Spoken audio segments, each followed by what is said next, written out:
बंधुओं, आप में बैठे परमात्मा को प्रणाम। नवधा भक्ति। नवधा भक्ति में चौथी भगति मम गुण गन करहि कपट तजगान मंत्र जाप मम दृढ़ विश्वासा पंचम भजन सुवेद प्रकाशा। इसमें मेरे गुण समूहों का जो यशोगान करता है, कपट छोड़कर करता है, वह मेरी ही भक्ति करता है। मम गुण गण माने मेरे गुणों का, मेरे गुण समूहों का वर्णन। करई माने यशगान, और गान जो अनुराग सहित किया जाए। कपट छोड़कर माने छल रहित होकर अर्थ और यश और विभिन्न कामनाओं की आपूर्ति को छोड़कर जो गान किया जाए। इस वीडियो में समझें कीर्तन क्या है। जब भाव विभोर होकर भक्त ईश्वर के नामों का उच्चारण करता है और वह मस्त हो जाता है अपनी तन्मयता में, तो उसे हम कीर्तन कहते हैं। कीर्तन में सैद्धांतिक दृष्टि से ईश्वर या देवताओं के नामों का उच्चारण होता है। यथा जय राम राम, जय कृष्ण कृष्ण, जय शंभु शंकर हरे हरे, या अच्युतम केशवम राम नारायणम कृष्ण दामोदरम वासुदेवम हर हरि, इस तरह से, या विष्णु के सहस्त्र नाम या शंकर के सहस्त्र नाम, विभिन्न नामों का उच्चारण ही उसका मंत्र बन जाता है। जैसे राम राम, ये गुणवाचक नामों का उच्चारण भी मंत्र बन जाता है। जैसे त्रिपुरारी, असुरारी, मुरारी, अनंता। पुराणों में कीर्तन के 5 प्रकार बताए गए हैं: गुण कीर्तन, कर्म कीर्तन, स्वरूप कीर्तन और भाव कीर्तन और नाम कीर्तन। तो कीर्तन वस्तुतः नामों का स्मरण है, उसके गुणों का वर्णन है, उसके यश या कीर्ति का गान है। कीर्तन और भजन को लोग एक ही मान लेते हैं, लेकिन वस्तुतः महाकवि तुलसीदास ने चौथी भक्ति कीर्तन बताई है और 5वीं भक्ति भजन बताई है। इसलिए भजन और कीर्तन में बहुत अंतर है। अगर इस अंतर को देखें तो भजन क्या है? भजन एक आंतरिक जाप है, जबकि कीर्तन बाह्य क्रिया है, जाप है, जप है। कीर्तन में समूह में गाया जाता है और एक गाता है और 4 उसको दोहराते भी हैं, जबकि जो भजन है वह व्यक्तिगत साधना है, व्यक्तिगत गीत है, व्यक्तिगत अनुराग है। ये जो आस्था, भजन आस्था और विश्वास से आपूरित होता है। ये अपने व्यक्तिगत में आस्था और विश्वास जब इतना दृढ़ हो जाता है तो भजन होता है। ज्ञान और बुद्धि से युक्त होकर कीर्तन होता है, क्योंकि जब तक हमारे पास ज्ञान नहीं होगा तब तक यशोगान कैसे होगा और बुद्धि से उसको व्यवस्थित क्रम में कैसे लगाएंगे। इसलिए यह ज्ञान और बुद्धि से युक्त होता है। जो भजन शब्द है वो भज धातु से अर्थात जप से बना है, जबकि कीर्तन कीर्ति के गायन से, यश के गायन से बना है। इसलिए जो भजन होता है वो आडंबर विहीन होता है, कर्मकांड रहित होता है।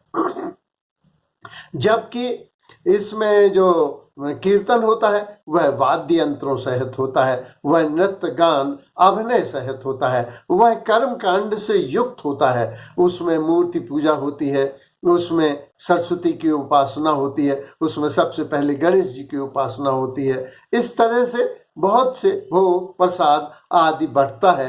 तो पूजा अर्चना प्रार्थना ये सब कीर्तन के अंतर्गत होता है। जो भजन है वो एकांत में अनुराग से परिपूरित होने से जो रचना निकलती है वह भजन कहलाती है। जबकि कीर्तन मंचों पर, मंदिरों पर, भीड़ समूहों में इसका गायन किया जाता है, ताकि हम ज्यादा से ज्यादा उसका आभा मंडल, प्रभा मंडल फैल सके और उसका प्रभाव हो सके। उदाहरण रूप में देखें तो मीरा के भजन है, मेरे तो गिरधर गोपाल दूसरों न कोई, माने वो अकेले में मीरा गा रही है। जबकि चैतन्य महाप्रभु का कीर्तन है, कीर्तन सार्वजनिक रूप से सार्वजनिक स्थानों में 24 घंटे भी चल सकता है। नारद का कीर्तन जगह जगह चलता है, नारायण नारायण नारायण। चैतन्य महाप्रभु इसके प्रमुख भक्तों में से एक हैं। चैतन्य महाप्रभु ने अपनी पुस्तक चैतन्य चरितामृत में लिखा कि कीर्तन 5 प्रकार का हो सकता है: साधु संग, नाम कीर्तन, श्रवण कीर्तन, तीर्थवास और मूर्ति की उपासना।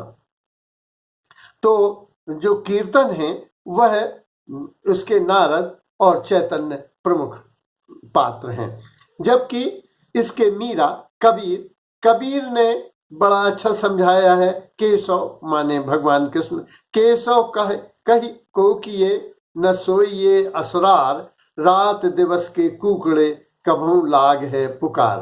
केशव माने भगवान कृष्ण, असरार माने निरंतर, रात दिन माने पूरे 24 घंटे, कुकड़े माने किसी भी तरह कुहक जाए, कुहक जो हृदय से होता है। कभू इससे हृदय की पुकार को, हृदय की आवाज को भगवान सुन ही लेंगे। शंकराचार्य यद्यपि बहुत बड़े तर्कशास्त्री थे, उन्होंने मंडन मिश्र को हराया था, तो हम ये कह सकते हैं उन्होंने भजन आका भज गोविंदम मूढ़ मते। इस तरह से हम देखते हैं कि कीर्तन की क्या महिमा है। कीर्तन से रोग और दोषों की निवृत्ति होती है, कीर्तन से मन प्रसन्न होता है, कीर्तन से सारा माहौल धनात्मक हो जाता है और नकारात्मक ऊर्जा का नाश हो जाता है। कीर्तन से एक माधुर्य वातावरण की उत्पत्ति होती है, कीर्तन से एक मधुरता स्वभाव में आ जाती है, वाणी में आ जाती है। हमारे यहाँ जयप्रकाश दीक्षित हैं, वो कीर्तन मंडली चलाते हैं, उसका प्रभाव उनके वाणी पर, उनके व्यक्तित्व और कर्तृत्व पर पूरा दिखाई देता है। वाणी माधुर्य और मन की पवित्रता इससे आ जाती है। इसमें एक शब्द आया है कपट। कपट माने ये कि चूंकि इसमें बुद्धि का, ज्ञान का उपयोग होता है, इसमें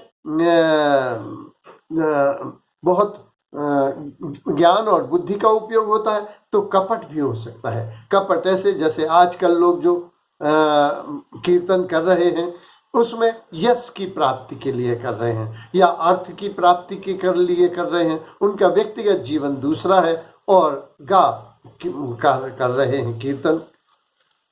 तो जो सकाम किया जाए वह कीर्तन नहीं है, वह भक्ति नहीं है। जो यश और अर्थ और कामनाओं की पूर्ति की जाए वह वस्तुतः वह नहीं है जिसे हम भक्ति कहते हैं। गान शब्द आया है अंत में। गान से आशय है जो हृदय से गाया जाए, जो अनुराग से गाया जाए, इसीलिए इसमें करतल ध्वनि होती है, फिर नृत्य होता है, इसके बाद जो रामलीला, कृष्ण लीला आदि अभिनय भी होता है, वह सब कीर्तन के अंतर्गत आ जाता है। आगे तुलसीदास जी लिखते हैं, मंत्र जाप मम दृढ़ विश्वासा। मंत्र क्या है, मंत्र की उत्पत्ति कैसे हुई, मन का क्या प्रभाव पड़ता है, तंत्र मंत्र, इस वीडियो में जाने कि मंत्र क्या है। तो शास्त्रों में समझाया गया है कि मनः तारयति इति मंत्र। मन का जो कल्याण करे, मंत्र को जो मंत्र जो कल्याण करे, जो शांति दे, मानसिक शांति दे, उसे हम मंत्र कहते हैं। मंत्र एक विशेष प्रकार की ध्वनि है जिसका प्रभाव बहुत अधिक पड़ता है। मंत्र एक व्यवस्थित क्रम में वर्ण या शब्द या अक्षर रखे जाते हैं और उनका एक विशेष ध्वनि तरंगें पैदा होती हैं। उन तरंगों का मनुष्य के व्यक्त चेतना पर और अव्यक्त चेतना पर, इस पर समूह पर, पर्यावरण पर और व्यक्ति पर एक साथ प्रभाव पड़ता है। ऐसी एक ध्वनि जो मानसिक शांति देती है। बार बार मंत्र चित्र मंत्र है। चित्र की स्थिति यह है, चित्र का स्वभाव यह है, मन का स्वभाव यह है कि वह पुनरावृत्ति करता है, वह बार बार चीजों को दोहराता है। जिन चीजों को 4 बार दोहरा चुका है उनको 4 बार और दोहराएगा। तो मंत्र से मन की उत्पत्ति, मन से जो उत्पत्ति होती है, लेकिन जो स्वाभाविक है, मंत्र से होते हुए भी मंत्र स्वयंभूत है। मंत्र का प्रभाव बहुत अधिक पड़ता है। मंत्रों की उत्पत्ति के लिए इसका मेरा तो ऐसा अनुमान है कि हमारे ऋषियों ने विभिन्न ध्वनियां कहलाई, जैसे किसी से आ, किसी से ऊ, किसी से माँ, तो विभिन्न केंद्र जागृत हुए। जैसे किसी से माँ, किसी से फा, किसी से हा। हा मैंने स्वाधिष्ठान चक्र हा कहने वाले विद्यार्थी का जल्दी जागृत हो गया। इस तरह से मंत्रों की उत्पत्ति हुई। इसलिए मंत्र वस्तुतः दो बड़े प्रकार हैं मंत्र के। एक तो वे मंत्र जिनका कोई अर्थ नहीं है, जैसे हा हा हा कहने में कोई अर्थ नहीं होता है, लेकिन उससे स्वाधिष्ठान चक्र जागृत होता है। भगवान शंकर के लिखे जो सावर मंत्र हैं वे अनमेल हैं, उनका कोई अर्थ भी नहीं है, वे उच्चारण में भी कठिन है, लेकिन उसका देवी के मंत्र उच्चारण में कठिन है, अर्थ विहीन होने के बावजूद भी उन ध्वनि तरंगों का प्रभाव मस्तिष्क पर पड़ता है। दूसरे अर्थ सहित मंत्र हैं, जैसे यजुर्वेद में गायत्री मंत्र जो आया है उसमें कहा गया है ओम माने ब्रह्म, हम सविता, तू ब्रह्म माने जो फैलने वाला है, जो निरंतर फैलता जाता है, विस्तार या व्यापकता या उदारता को व्यक्त करता है, उसे हम ब्रह्म। ब्रह्म जो भूर्भव माने पृथ्वी, पाताल और आकाश तीनों में फैले, ऐसे अग्नि रूप, ऐसे सविता रूप, ऐसे सूर्य रूप ब्रह्म, हम तुझे प्रणाम करते हैं। और गायत्री मंत्र का अर्थ है कि हम तुझे प्रणाम करते हैं और तेरे तेज को हम धारण करते हैं, तेरा तेज हम प्राप्त करते हैं, लेते हैं, तू हमारी बुद्धि को सन्मार्ग में प्रेरित करे।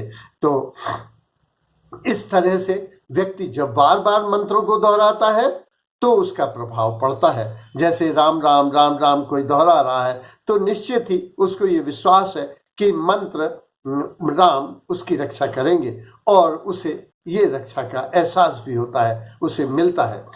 अगर हम देखें कि मंत्रों का प्रभाव क्या पड़ता है, तो मंत्रों में एक जो लय उच्चारण होता है उससे व्यक्ति तो क्या, पशु पक्षी भी एक उदाहरण है। उज्जैन में हमारे बहनोई थे प्रमोद मिश्रा, वो प्रोफेसर थे, हम लोग हॉस्टल में रहते थे।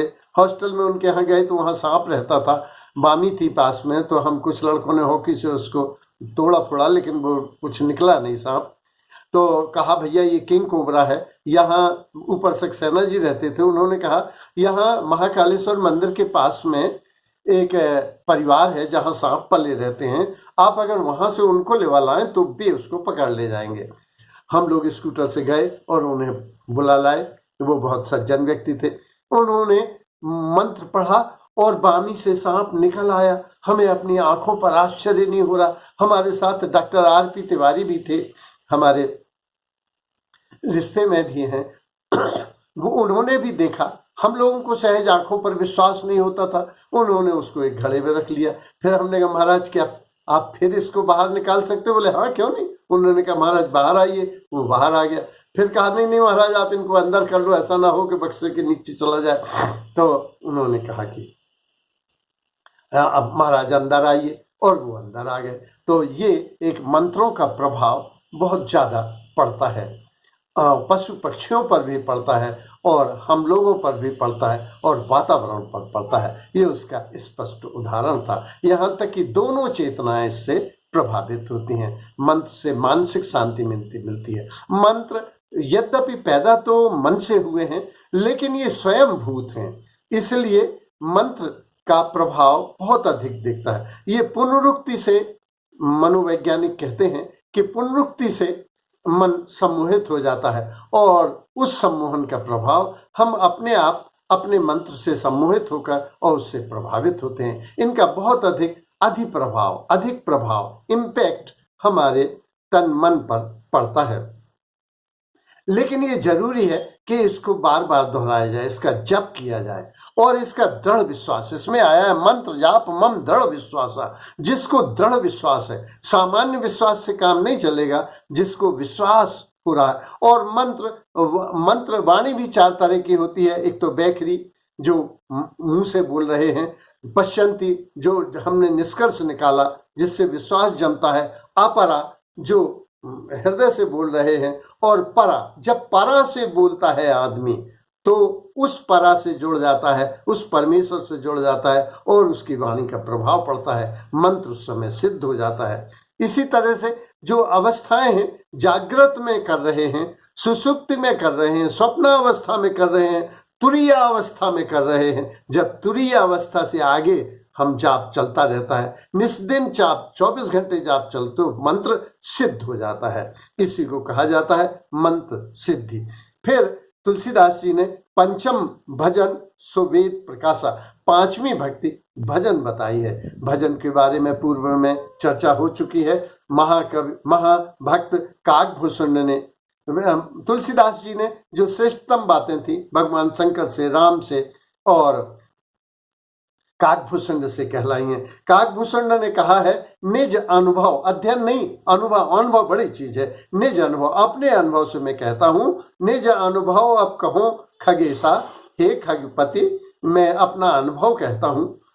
बिन हर भजन न जाए कलेशा, ये जीवन का कलेश बिना भजन के नहीं जाएगा। आगे काकभूषण लिखते हैं दूसरे उसमें, राम भजन बिन मिटही न मिटही की कामा, जो काम आज बड़ा शत्रु है, काम तो सदैव शत्रु रहा है, लेकिन ये मिट कैसे सकता है। राम भजन बिन मिटही की कामा, राम के बिना क्या काम की मृत्यु हो सकती है, कामनाओं की मृत्यु हो सकती है। काम हमने बहुत छोटे अर्थों में लिया है। काम से मतलब कामनाएं हैं, क्योंकि कामनाएं आदमी को दीन बना देती हैं, दुर्बल बना देती हैं। इसलिए राम भजन में मिटही की कामा, थल विहीन, उदाहरण दिया है, थल विहीन तरु कबहू की जामा।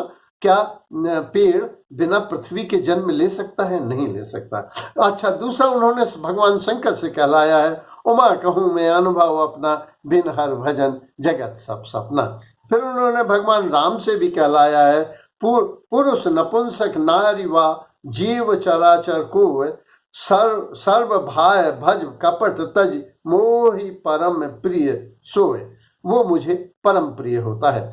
गीता में भगवान कृष्ण से महर्षि व्यास ने कहलाया है अध्याय 12 के दूसरे श्लोक में कि सगुण उपासक मुझे जो भजते हैं वे मुझे अत्यंत प्रिय हैं। धन्यवाद।